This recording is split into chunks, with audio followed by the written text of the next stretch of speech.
C'est un rebondissement majeur dans une enquête pour meurtre survenue en 2022. 4 ans après la mort violente de Nicolas Audet à Saint-Isidore, l'enquête policière franchit une nouvelle étape avec l'arrestation d'un suspect. On fait le point avec Édouard, puisque Étienne Gourde, un homme de 29 ans, a été arrêté à Saint-Bernard dans Chaudière-Appalaches.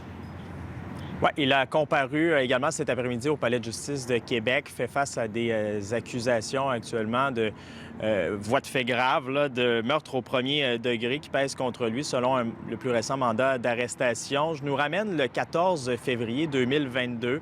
Le corps de Nicolas Audet est retrouvé sans vie à l'intérieur de son domicile. C'est à Saint-Isidore. On parlait à ce moment d'une mort violente. On parlait également d'un homme sans histoire, tranquille. Il y a donc eu un large travail, déploiement de la Sûreté du Québec à ce moment pour essayer de comptabiliser certains faits. On n'a pas encore le détail de ce qui a fait débloquer l'enquête actuellement, mais la Sûreté du Québec, donc vous l'avez dit, a procédé à l'arrestation un peu plus tôt ce matin. Nos policiers doivent monter une preuve là, hors de tout doute raisonnable pour par la suite la soumettre au directeur des poursuites criminelles et pénales, d'ailleurs qu'on remercie pour sa collaboration dans son dossier, et également le public, parce que dans les jours qui avaient suivi ce meurtre, là, les policiers avaient tenu un poste de commandement dans la région dans le but d'avoir toute information pertinente là, pour les faire cheminer dans cette enquête dont on connaît la conclusion aujourd'hui. Et on apprend que le suspect était connu des services policiers tant au Québec qu'en Ontario.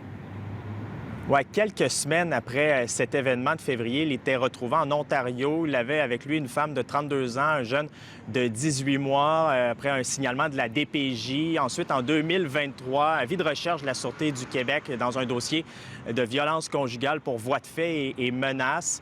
Donc, disons qu'aujourd'hui, pour autant les proches que les gens de Saint-Isidore, c'est un soulagement, justement, qu'on puisse procéder notamment à cette arrestation. Évidemment, par la suite, la justice décidera, mais on peut écouter justement un voisin qui, lui, a aidé la Sûreté du Québec, notamment à l'aide de vidéosurveillance sur son terrain.